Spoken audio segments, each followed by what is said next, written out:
그리고 저희 교회 아이들도 목사님이 한시니까 교회 이름이 한시 아니냐고 자꾸 그럽니다. 그런데 한의 뜻이 있어요.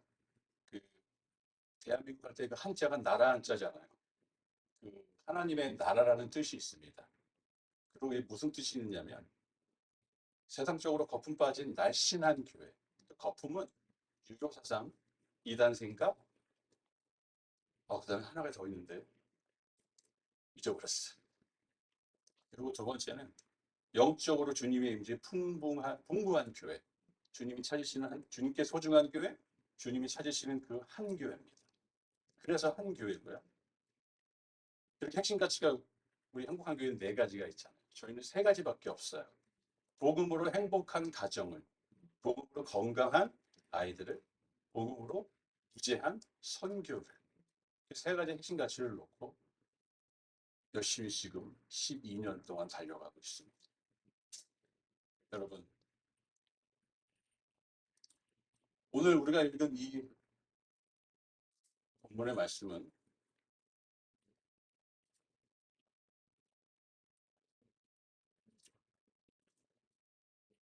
우리들에게 너무나 친숙한 말씀이잖아요.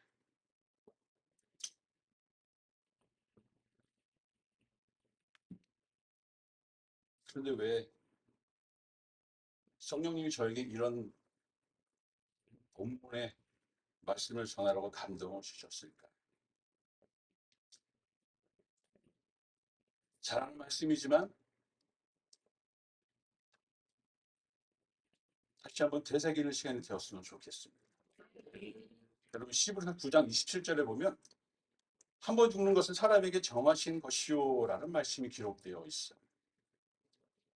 즉 이 땅에 태어난 사람들은 지위 고하를 막론하고 반드시 죽음을 맞이하게 된다는 것입니다. 죽기 싫어도 죽을 수밖에 없는 인생이에요. 그렇다면 여러분, 이 죽음이 어떤 의미로 다가오시나요?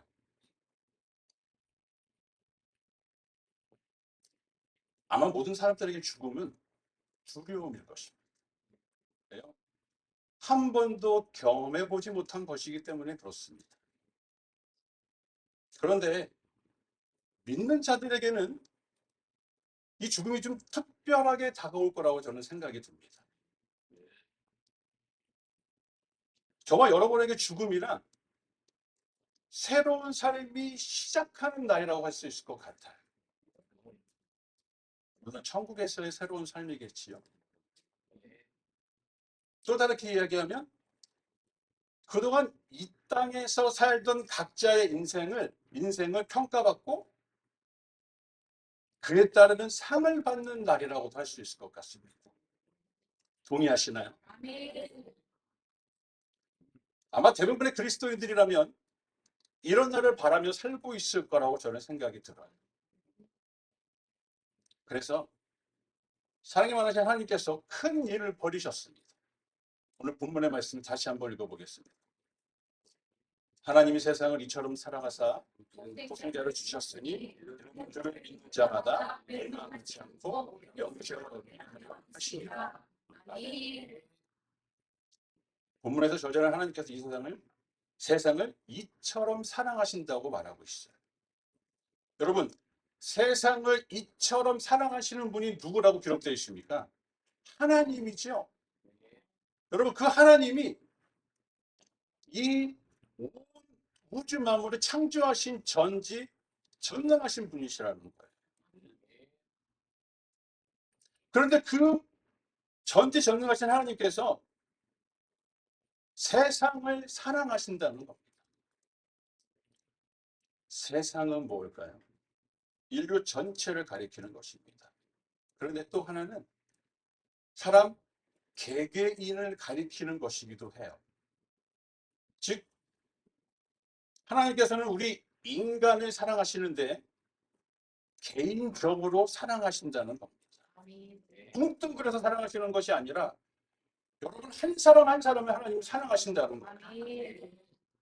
마치 사랑하는 사람이라고 하는 단지 그 한 사람밖에 없는 것처럼 저와 여러분을 그렇게 사랑하신다는 겁니다. 그런데 여러분, 이 하나님이 세상을 사랑하는 이 사랑은 자기 중심적이 아니라는 거예요. 하나님의 사랑은 이타적이고 희생적인 사랑이라는 것입니다. 되돌려 받기 위해 베푸시는 사랑이 아니라는 겁니다. 저와 여러분이 하는 사랑하고는 너무나 큰 차이가 있어요. 우리 가면 와야 되잖아요. 근데 하나님은 그걸 원하시지 않는 분이시라. 아가페의 사랑이잖아요. 한없이 베푸시는 사랑.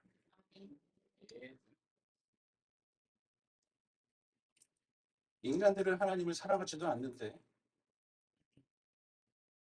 창조주신 하나님께서는 그런 인간들을 너무나 사랑하셨다는 것입니다. 그래서 성경에서 이렇게 표현했잖아요. 하나님이 세상을 이처럼 사랑하셨어요. 여러분, 이처럼이 무슨 말일까요?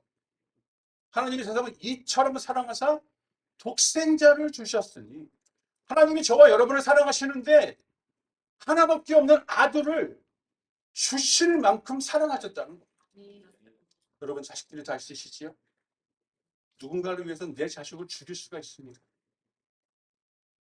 저는 4명의 자녀가 있습니다. 아들 셋에 딸 하나인데요.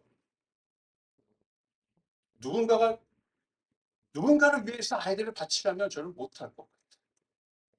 여러분들도 마찬가지실 겁니다. 제가 아무리 사랑하는 사람들이라고 해도, 그러나 하나님은 독생자를 주셨어요. 독생자를 희생시키실 만큼 하나님은 저와 여러분을 더 사랑하셨다는 거예요. 그리고 지금도 사랑하고 계시다는 거예요. 다시 말해, 사랑하는 인간들을 위해 독생자 예수 그리스도를 십자가에서 피 흘려 죽게 하셨다는 것입니다. 여러분 잘 아시는 말씀이겠지만 로마서 5장 8절에 이에 대해서 자세하게 설명해 주고 있어요. 우리가 아직 죄인되었을 때에 그리스도께서 죽으심으로 하나님께서 우리에 대한 자기의 사랑을 확증하시는 겁니다. 하나님께서 언제 독생자를 십자가에 죽이셨다고요? 우리가 죄인 되었을 때. 우리 인간들에게 하나님의 사랑을 확증해 보이시기 위해서 독생자를 죽이셨다.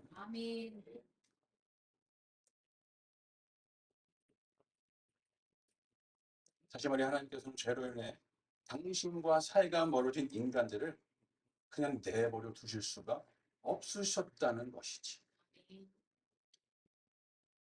여러분, 하나님의 형상대로 지음받은 사람들은 그분과 교제할 때, 그분과 통일을 이루며 살아갈 때 그 삶이 즐겁고 행복할 수가 있습니다.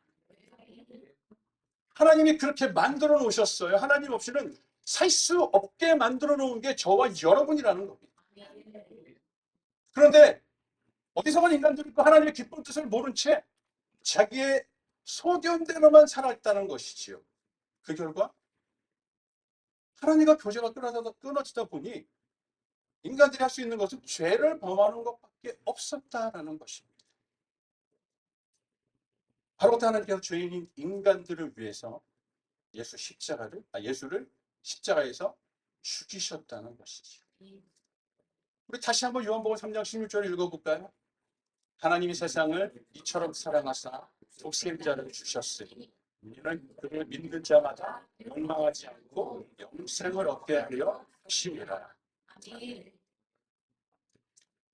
왜 독생자를 인간에게 주셨어요?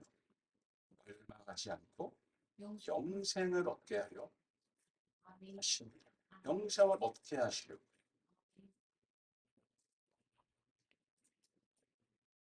여러분, 하나님이 저와 여러분의 영원한 생명을 위해서 독생자 예수 그리스도를 죽이셨어요. 이게 쉬운 일이었을까요?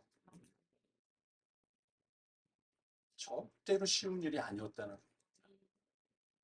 여러분, 신이 뭐가 아쉬워서 인간들을 위해서 자기 아들을 죽이겠어요? 생각해 보셨어요, 여러분?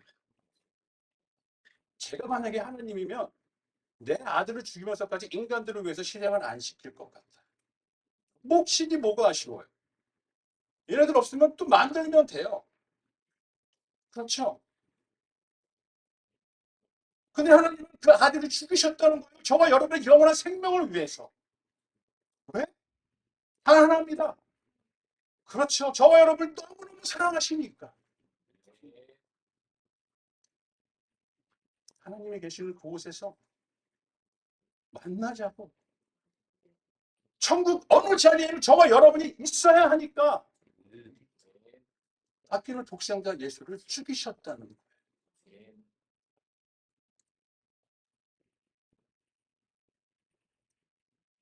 이렇게 하나님께서는 죄로 죽어가는 인간들에게 소망이 되는 약속을 하신 거지요. 예수를 믿으면 영생을 얻는다는 거예요.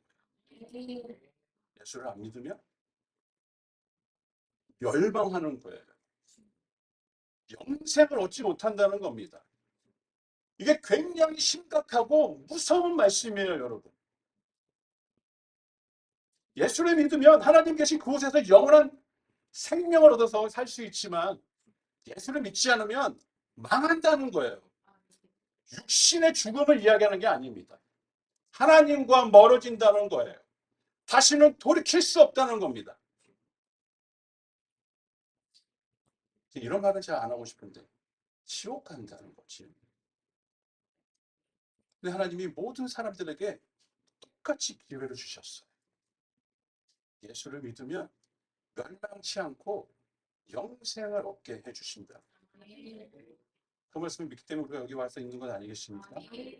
그렇다면 저와 여러분은 여기 있으면 안 되지 않겠어요? 내 사랑하는 부모님이, 내 사랑하는 남편과 아내가, 내 사랑하는 아이들이, 내 사랑하는 친구들이, 친척들이 망해가고 있는데 우리만 여기 와서 있으면 안 되겠지요.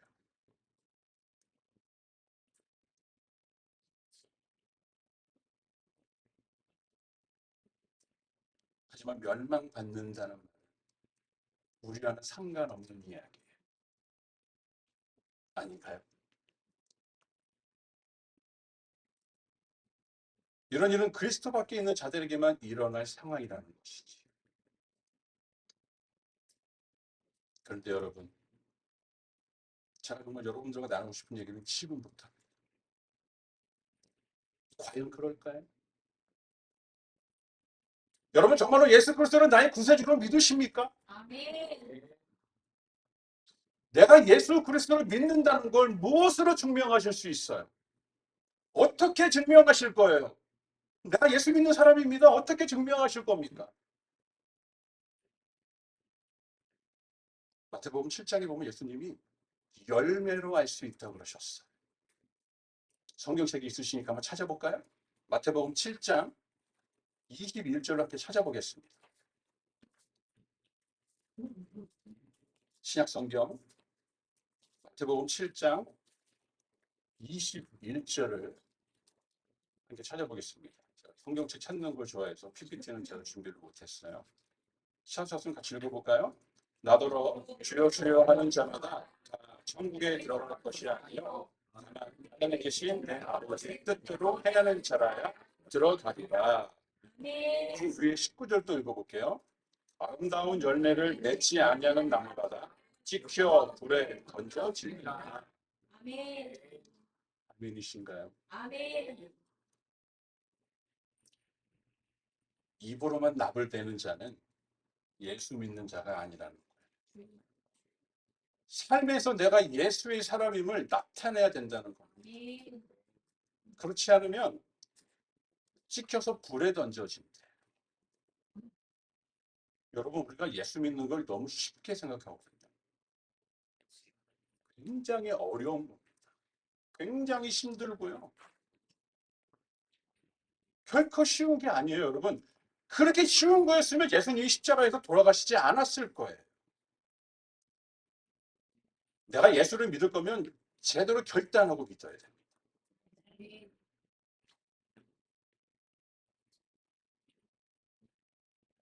우리 교회 식구들가 있는데요. 자기는 더 놀다 오겠대요. 나는 지금 이렇게 예수를 잘 믿고 싶지 않대요. 그래서 제가 뭐라고 그랬을까요? 넌 안 와도 돼. 나하고 놀아. 그랬습니다. 여러분, 제가 제일 두려워하는 것 중에 하나가 뭐냐면, 죽어서 아버지 앞에 섰는데 넌 누구야?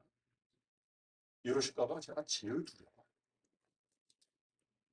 우리 교회 식구들한테는 예수 믿고 잘 믿어서, 예수 잘 믿어서 천국 가자고 목에 핏대가 세워서 얘기를 하는데, 제가 갔는데 예수님이 저를 모른다고 그러시면 저는 어떻게 해요? 저는 그게 제일 두렵습니다.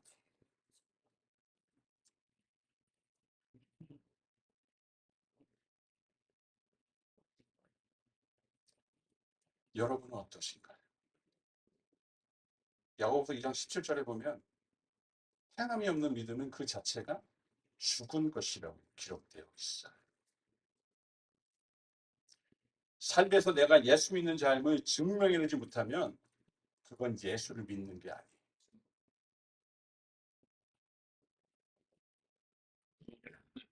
물론 노력을 하겠지요. 내가 예수의 흔적을 남기려고 노력을 하겠지요. 근데 10년을 예수 믿고 20년을 예수 믿고 30년을 예수 믿고 40년을 예수 믿어도 전혀 그 사람에게서 예수의 흔적이 나타나지 않는다면 그분은 내가 정말 예수님 믿는 사람인지 점검해 봐야 된다는 거예요. 이 안에 성령이 계시기 때문에요. 그냥 내버려 두시지를 않아요. 내가 정말 예수 믿는 사람이면. 근데 아무런 변화가 없다? 그럼 내가 정말 예수를 믿는지 점검해 보셔야 돼요. 죄송하지만.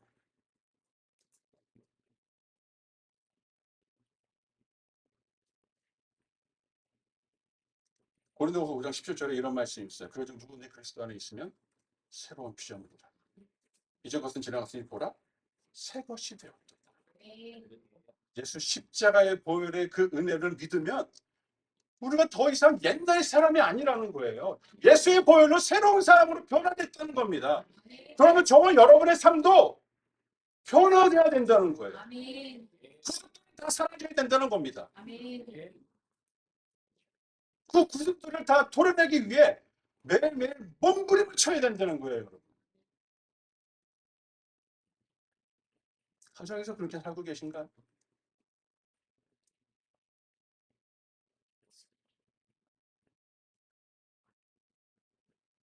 저희 아버지가 목사님이셨어요.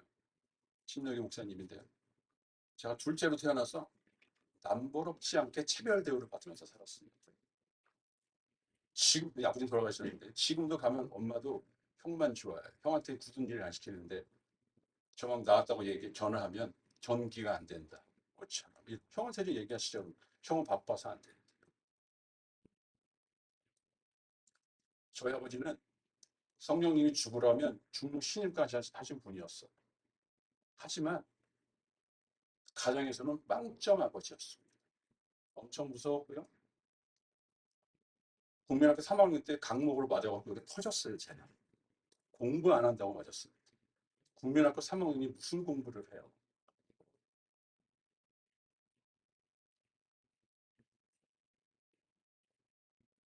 그래서 제가 중3 때 선교사가 되라는 비전을 받았거든요. 입시를 통해서.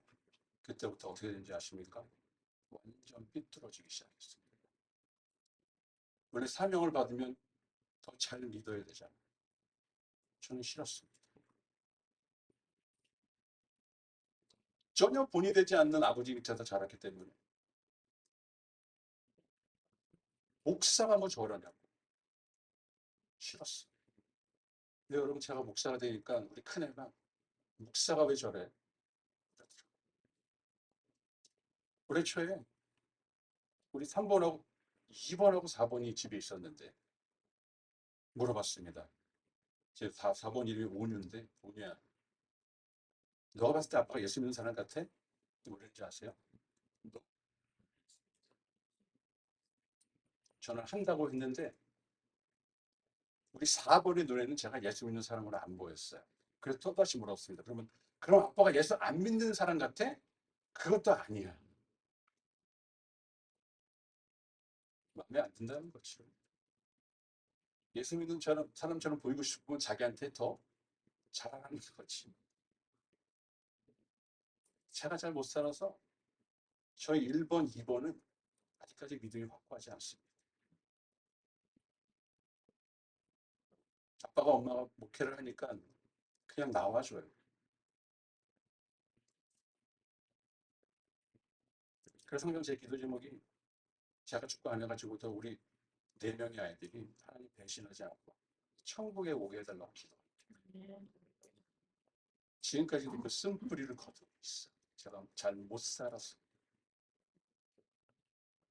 여러분,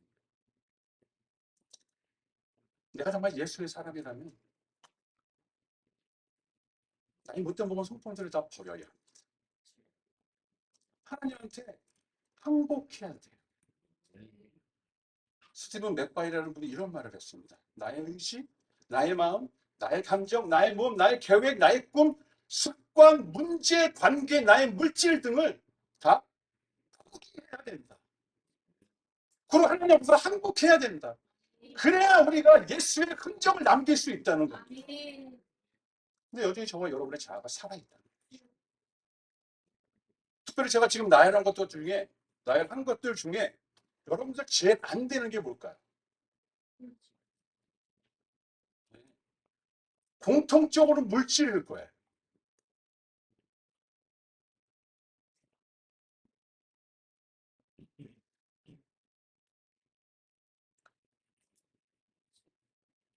내가 땀 흘려서 번 돈을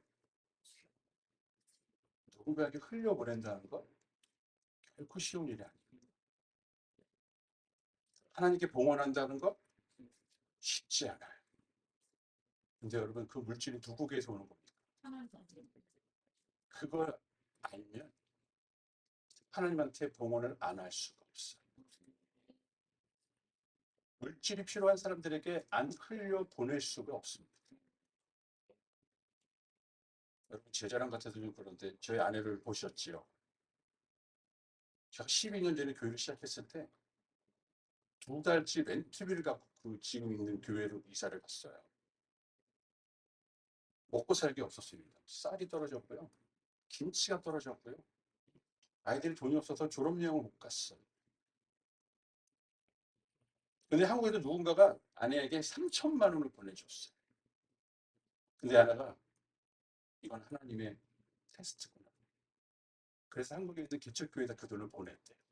그걸 저한테 10년 있다가 이야기하더라고요. 저를 아니까. 만약에 제가 돈 들어온 걸 알았으면 저는 못 흘려보내게 막았을 거예요. 아내가 아니까 그 돈을 3천만 원을 다 흘려보냈대요. 그 10년 만에 저한테 이야기를 했어요. 잘했다고 했죠.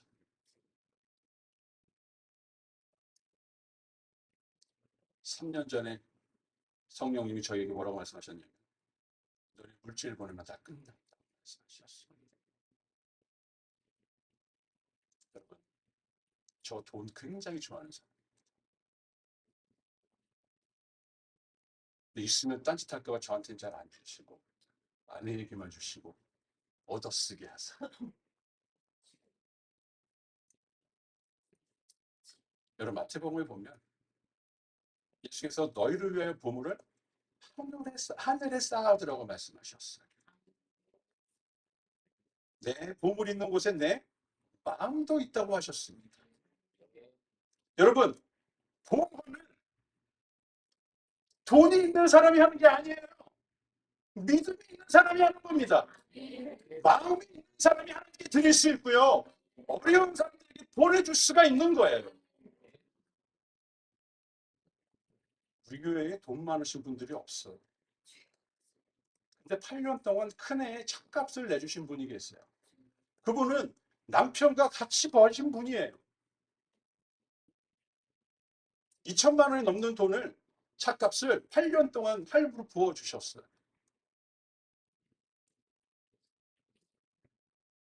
돈이 많은 사람이 아니거든요.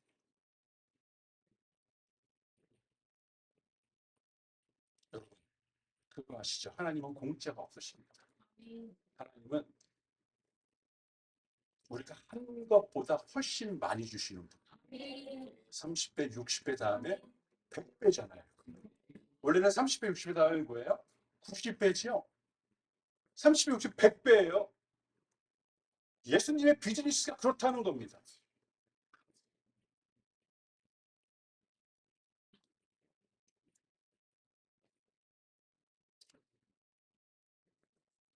우리 영원한 생명을 위해 독생자를 주신 하나님께 드리는 봉헌에 인색하지 않으셨으면 좋겠어요.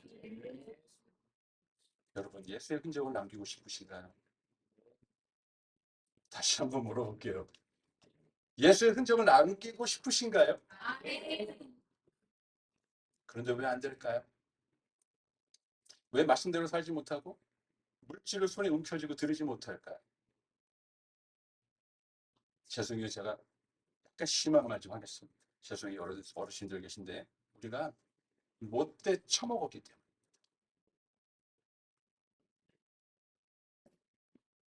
내 안에 역사하시는 성령의 소욕이 내 육신의 소욕을 지배하셔야 되는데 그게 반대가 돼서 그래요. 천지를 창조하신 전능하신 하나님의 그 성령이 내 안에 있는데 우리가 그걸 잊어먹어요. 우리가 그러니까 더 전능한 말이 안 되는 거죠, 여러분. 성령님은 계속 이 안에서 역사하십니다. 자꾸 눌러버려요. 그러니 나를 통해서 예수가 나타날 수가 없는 거예요. 그런데 우리는 예수를 믿는다고 해요.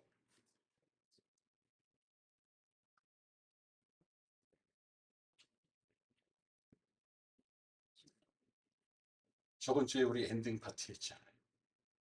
저 뒤에서 보면서 저도 몇 번 울컥하더라고요. 너무 감격적이었고요. 감동적이었어요. 여러분 모두 다 엔딩 파티를 하고 싶으시지 않으세요? 자식들 앞에서, 교인들 앞에서 내 믿음의 고백을 할 수 있는 거잖아요.